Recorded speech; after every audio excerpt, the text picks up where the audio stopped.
Assalamualaikum warahmatullahi wabarakatuh. Apa kabar anak-anak semua? Semoga kalian dalam keadaan yang sehat walafiat. Pada kali ini kita memasuki bab 2 dengan materi menumbuhkan kesadaran terhadap Undang-Undang Dasar Negara Republik Indonesia tahun 1945. Mari kita simak satu persatu ya. Pertama, kedudukan pembukaan Undang-Undang Dasar Negara Republik Indonesia tahun 1945. Tentunya kalian sudah mengetahui isi teks pembukaan Undang-Undang Dasar yang tertera pada gambar, yaitu yang sering kalian dengar dan dibacakan pada saat upacara bendera hari Senin, di mana pembukaan memiliki 4 alinea. Nah, Undang-Undang Dasar merupakan hukum dasar yang tertulis.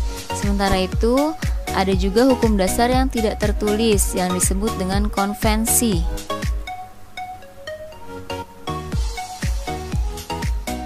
Selanjutnya,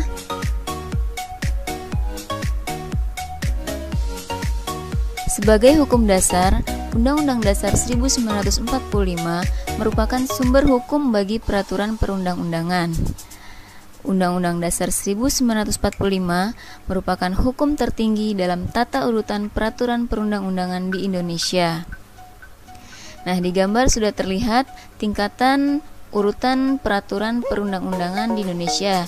Yang paling tinggi yaitu Undang-Undang Dasar, sehingga undang-undang ataupun peraturan yang ada di bawah Undang-Undang Dasar harus mengacu, mengikuti, serta tidak boleh bertentangan dengan Undang-Undang Dasar itu sendiri.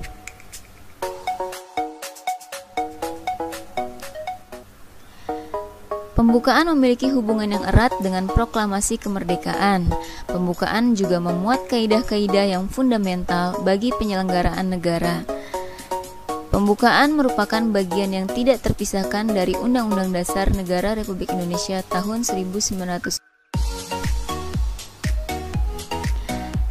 Ada sistematika Undang-Undang Dasar 1945, yaitu sebelum perubahan atau amandemen, dan juga ada yang setelah perubahan.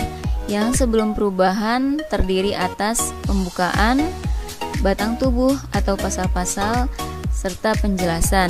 Sedangkan yang setelah perubahan ada pembukaan dan pasal-pasal. Yang kedua, hubungan pembukaan dan proklamasi kemerdekaan.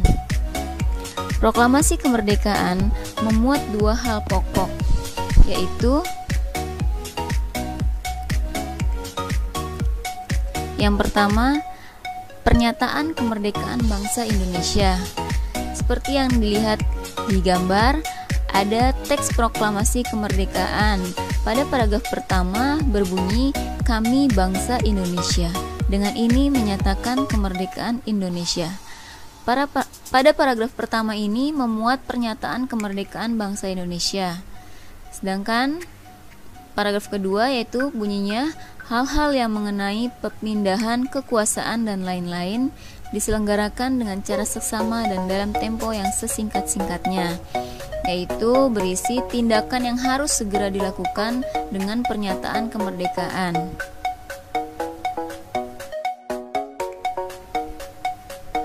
Hubungan pembukaan dan proklamasi kemerdekaan bisa dilihat di sini. Ada pembukaan, teks pembukaan, yaitu alinea ke-1 sampai dengan alinea ke-3. Pembukaan Undang-Undang Dasar merupakan uraian terperinci dari kalimat pertama proklamasi kemerdekaan. Sedangkan alinea ke-4 memberi arah pertanggungjawaban terhadap pelaksanaan proklamasi kemerdekaan, di mana dalam alinea ke-4 juga terdapat tujuan negara.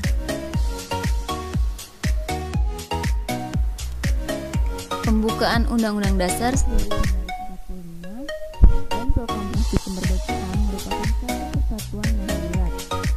Makna yang terkandung dalam pembukaan merupakan amanat dari proklamasi kemerdekaan.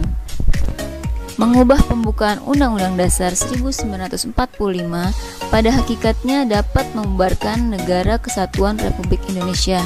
Maka dari itu kita harus tetap menjaga keutuhan NKRI dengan tetap menjalankan kewajiban sebagai warga negara. Yang ketiga, pembukaan memuat pokok kaidah negara yang fundamental. Maksudnya yaitu di dalam hukum mempunyai hakikat dan kedudukan yang tetap, kuat, dan tidak berubah bagi negara yang telah dibentuk. Itu merupakan arti dari fundamental, yaitu pembukaan mempunyai sifat yang tetap, kuat, serta tidak berubah. Sehingga jika pembukaan dirubah, maka negara Indonesia akan hancur dan tidak dapat utuh lagi seperti sedia kala. Selanjutnya, pembukaan memenuhi persyaratan yang pertama berdasarkan sejarah, yaitu yang kita ketahui bahwa pembukaan ditentukan oleh pembentuk negara, di mana di sini adalah PPKI dalam sidangnya telah menetapkan Undang-Undang Dasar Negara Republik Indonesia tahun 1945 dan telah mewakili bangsa Indonesia. Yang kedua, berdasarkan isinya, bahwa pembukaan memuat asas falsafah negara atau Pancasila, asas politik negara yaitu kedaulatan rakyat dan tujuan negara. Yang ketiga, menetapkan adanya suatu Undang-Undang Dasar Negara Republik Indonesia. Pokok kaidah fundamental yang terdapat dalam pembukaan Undang-Undang Dasar 1945 antara lain: yang pertama, pokok-pokok pikiran yang diciptakan dan diwujudkan dalam pasal-pasal UUD. Yang kedua, pengakuan kemerdekaan hak segala bangsa. Yang ketiga, cita-cita nasional. Keempat, pernyataan kemerdekaan. Kelima, tujuan negara. Keenam, kedaulatan rakyat dan dasar negara Pancasila. Ya, sekian penjelasan materi kali ini. Semoga bermanfaat. Wassalamualaikum warahmatullahi wabarakatuh.